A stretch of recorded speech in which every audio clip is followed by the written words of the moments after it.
The world remembers that night as a victory, a triumph of light over the blackest shadow. But the world is a stage, and the actors were replaced before the curtain fell. In Godric's Hollow, the green flash of the killing curse did not just rebound, it fractured the very foundation of fate. The boy who lived did not wait for Hagrid's umbrella or Dumbledore's wisdom. He was found by those who call the darkness home. Bellatrix Lestrange did not see a savior in that crib. She saw a weapon, a jagged piece of her master's soul wrapped in innocent flesh. She took him. She vanished into the swirling black mist of apparition, leaving behind nothing but cold rain and an empty wooden cradle. The wizarding world celebrated a hero who was already being reshaped in the dungeons of Malfoy Manor. For 10 long, agonizing years, the boy knew no sunlight. His world was a basement lit by flickering green torches. He was not Harry. He was a project, a vessel. They called him Rudeus. They whispered the name Marvolo into his ears until it felt more real than his own heartbeat. He was taught the syntax of hate before the alphabet of love. His mentors were monsters in silk robes. Lucius Malfoy taught him the cold elegance of the lie. Snape taught him to close his mind like a heavy iron vault. They told him his parents were weak. They told him the light had abandoned him to the rats. And he believed them. Because in the dark, you believe the only voice that speaks to you. When the letter from Hogwarts finally arrived, it wasn't a call to adventure. It was a deployment order. Rudeus Marvolo. The name sat on the parchment like a curse. His mission was etched into his mind with the same permanence as the scar he was forced to hide. Enter the castle, find the stone, bring back the only father you have ever known. Platform 9 3/4 felt like a fever dream. The laughter of children sounded like static noise to a boy raised on the silence of graves. He stepped through the barrier, not with wonder, but with the focused intent of a saboteur. He wore his round glasses as a mask, hiding eyes that had already seen too much of the unforgivable. The sorting hat was the first real threat. As it touched his messy dark hair, Rudeus felt a cold probe into his mind. For a moment, the great hall went silent. The hat saw the shadows, it saw the basement, it saw the dark vows. But Lucius had prepared him well. With a mental shove of pure occlumency, Rudeus forced a single image into the hat's consciousness, a burning desire to prove himself, to be the best, to lead. Gryffindor! The roar of the red and gold table was deafening. It was the perfect irony. The serpent was now sleeping in the lion's den. Dumbledore watched from his high chair, his half-moon glasses reflecting a boy who looked far too much like a ghost. Rudeus sat among them, the brave and the true. He shared their bread. He memorized their faces. Ron Weasley's easy smile, Hermione Granger's frantic brilliance. To them, he was just another orphan with a strange name. To him, they were targets, pawns in a game they didn't even know had started. But every night, when the dormitory fell silent, the mask began to itch. The silver ring on his finger, the one Lucius gave him to bind the magic of his scar, pulsed with a sickly green light. It was a reminder. You are not one of them. You are a shadow. You are a lie. While the other Gryffindors dreamt of chocolate frogs and the innocent glory of Quidditch, Rudeus Marvolo lived in the witching hour. Every midnight, when the rhythmic breathing of his roommates signaled safety, he slipped from his four-poster bed like a shadow detaching itself from the wall. He didn't need a map. The ancient stone of the castle seemed to pulse beneath his feet, whispering to the dark blood that Lucius Malfoy had cultivated with such surgical care. In the depths of the abandoned girls' bathroom, behind cracked mirrors and leaking pipes, Rudeus practiced the arts they called forbidden. His wand did not spark with the playful, bright charms of Professor Flitwick's class. In the dark, it hissed. It spat jagged jets of violet flame that seemed to consume the very oxygen in the room. He practiced the bone-breaking curse on conjured rats, watching with clinical, terrifying detachment as the life faded from their tiny, bead-like eyes. He didn't feel cruelty. He felt only the cold satisfaction of a craftsman sharpening a blade. The Cruciatus was a constant whisper on his lips. He did not strike with it yet, but he savored the syllable, letting the dark resonance of the curse vibrate in his chest like a second heartbeat. To stay above suspicion, Rudeus became a master of the fall guy. He understood that a hero is only as believable as the villain he helps to catch. When Mrs. Norris, Filch's cat, was found paralyzed near the library, it wasn't Rudeus who held the blame.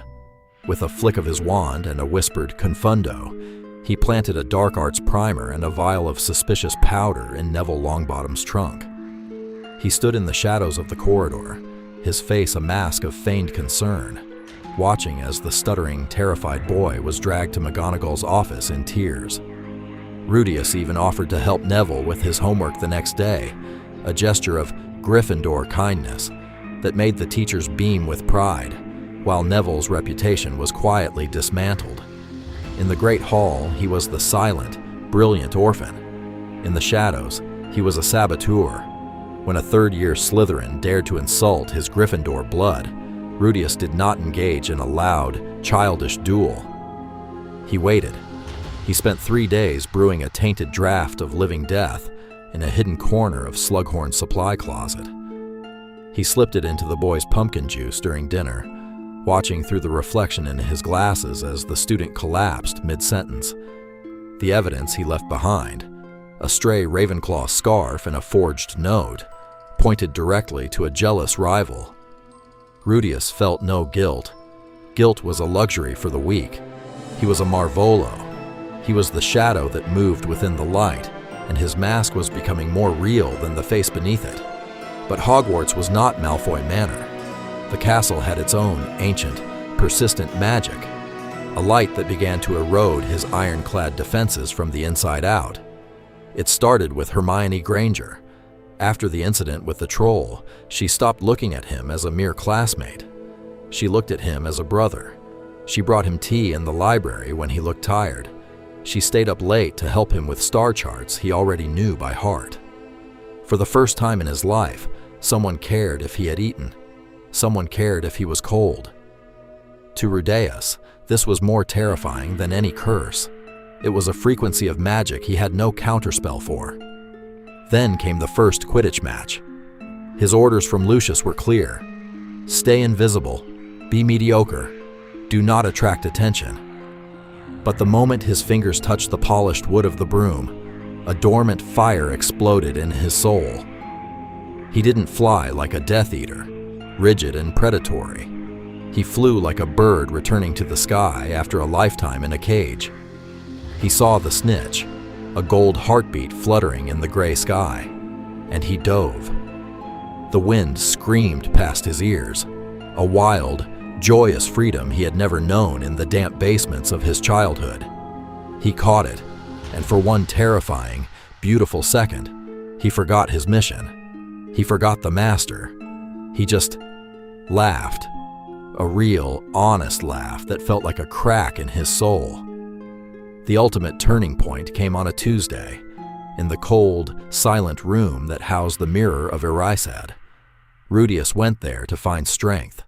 He expected to see Lord Voldemort standing on a throne of bone, praising his faithful servant for the progress of the mission. But the mirror did not show the Dark Lord. It showed a woman with eyes exactly like his own, green, vibrant, and filled with a love so fierce it felt like a physical blow to his chest. Beside her stood a man with messy hair and a crooked grin, his hand resting on the woman's shoulder with a quiet, unbreakable strength. They weren't the weaklings Lucius had described. They weren't the failures who had abandoned him. They were magnificent. They were his. Rudeus reached out, his fingers trembling as they touched the cold, silvered glass. For the first time, the silver ring on his finger, the anchor of his lie, the gift from Lucius, began to blacken. It pulsed with a sickly heat. The pain in his forehead wasn't a curse anymore. It was a memory. a memory of a mother's voice, a soft lullaby before the green light took everything. The mask was breaking. Rudeus Marvolo was dying, and Harry Potter was struggling to be born from the ashes of a decade of lies. The acclaim from the Quidditch pitch was a double-edged sword. To the school, Rudeus Marvolo was a star, a natural talent who brought pride to Gryffindor. But to the boy himself, every cheer felt like a drop of acid on his skin. He spent his evenings in the library, not just studying, but calculating. He watched the way the light hit the stone floors, the way the portraits whispered as he passed. He was building a fortress around his mind, a labyrinth of occlumency that even Dumbledore found difficult to pierce. One night, under the freezing glow of a winter moon, Harry found himself in the trophy room. He stood before a silver cup, his eyes tracing the name James Potter. He felt a surge of violent electricity move through his veins. Lucius had told him James was a bully, a mediocre wizard who rode on the coattails of better men. But as Harry touched the cold metal, he felt a resonance, a hum of energy that felt familiar. It was the same rhythm he felt when he flew. For a moment, his Rudeus mask faltered. He didn't see a victim. He saw a legacy he was actively trying to incinerate. He pulled his hand away as if burned, his breathing ragged in the silence of the hall. To purge these weak thoughts, Harry turned to darker measures. He began to experiment with the imperious light, not the full curse, which would alert the castle's wards, but a subtle, suggestive magic. He targeted Percy Weasley, the prefect. With a few whispered words and a localized compulsion, Harry made Percy lose a set of confidential records regarding the third-floor corridor. When the records were found charred in the Gryffindor fireplace, Harry sat in the corner, calmly reading a book on ancient runes, while the entire house fell under a cloud of suspicion. He watched the brothers turn on each other, the red-headed family fracturing under the weight of a betrayal that didn't exist. He felt a cold, hollow triumph. This was what he was trained for, to sow discord, to break the bonds of the light. But the nights were the hardest. In his dreams, the basement of Malfoy Manor was replaced by a cottage filled with light. He saw a woman's silhouette through a veil of green mist. She wasn't screaming, she was singing, a lullaby that felt like a physical weight on his chest. He would wake up drenched in sweat, his hand reaching for a scar that officially wasn't there. He began to avoid sleep, using forbidden potions to stay awake, his eyes growing sunken and dark behind his round glasses. He found a strange solace in the forbidden forest. He would walk among the centaurs and the shadows, feeling more at home with the monsters than with his classmates.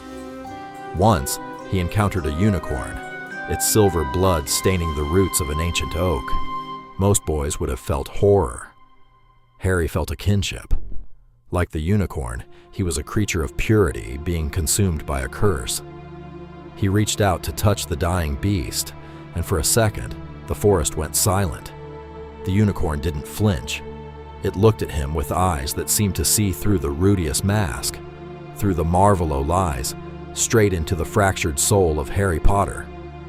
It let out a final, mournful breath, and Harry felt a tear, the first he could remember, trace a path down his mallow-white cheek. He wiped it away instantly, his face hardening back into its porcelain perfection. He couldn't afford tears. He was a soldier in a war that had been raging since before his birth. He was the secret weapon of the Malfoys.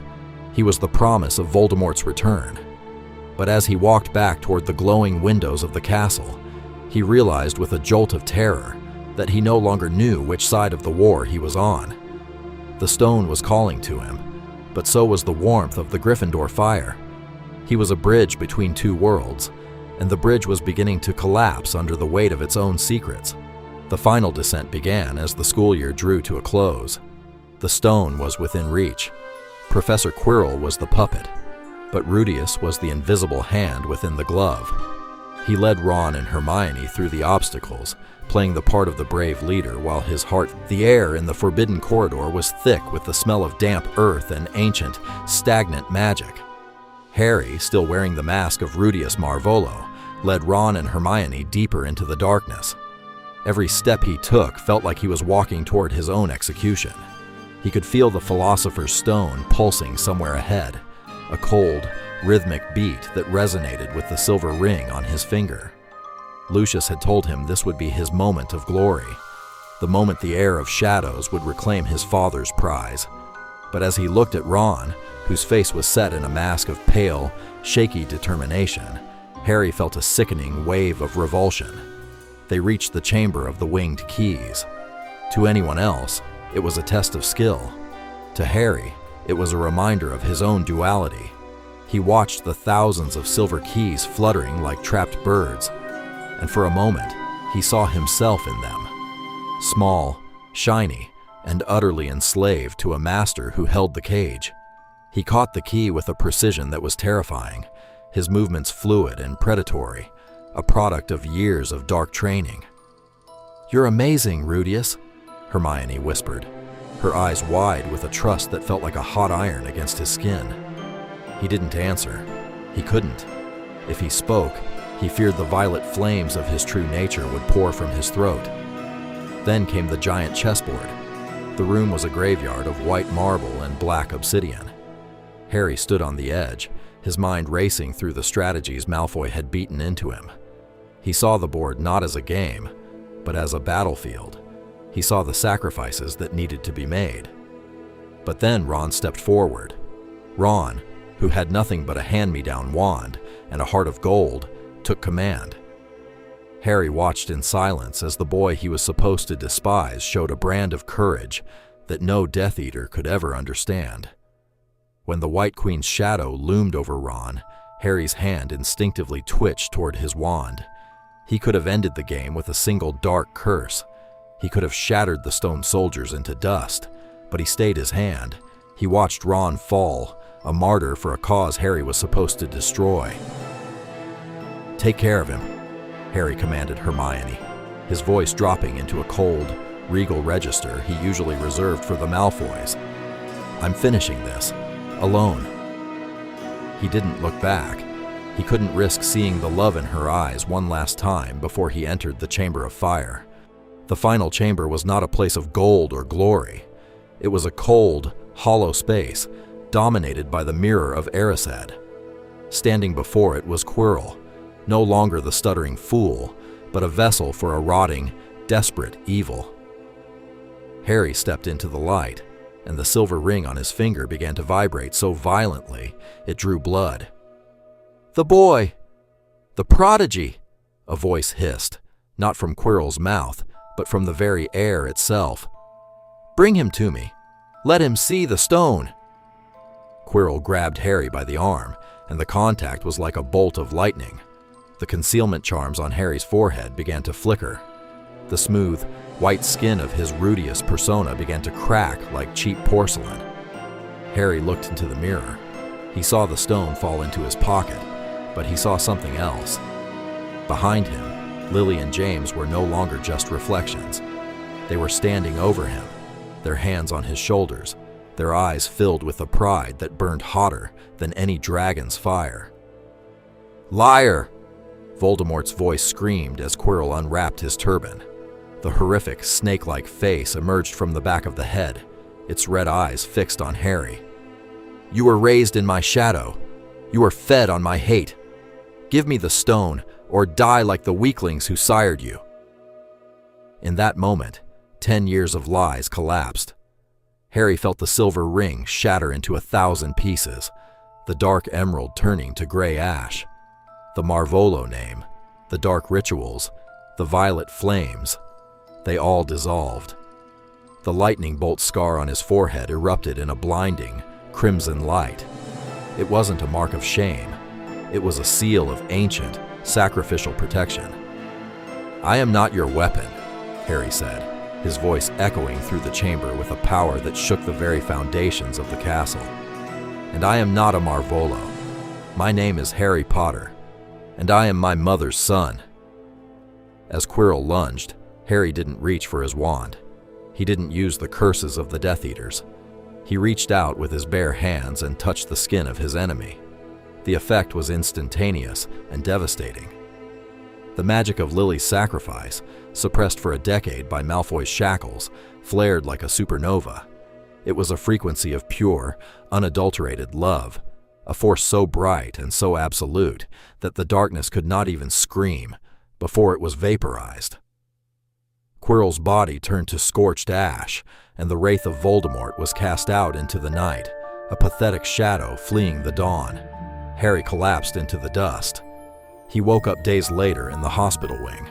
The sun was streaming through the high windows, warm and real.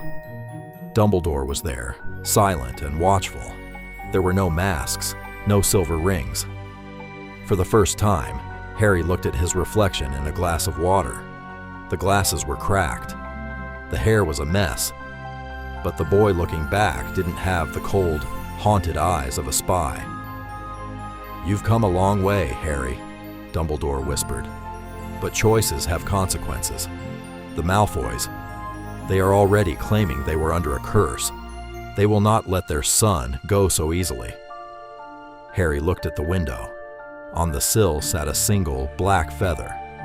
Not from a Hogwarts owl, but from a bird he recognized all too well from the Malfoy gardens.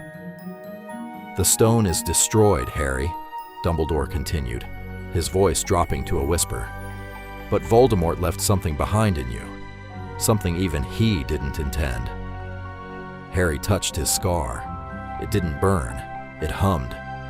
Far away in the dark corridors of Malfoy Manor, Lucius Malfoy stood by a cold fireplace, holding a twin to that black feather.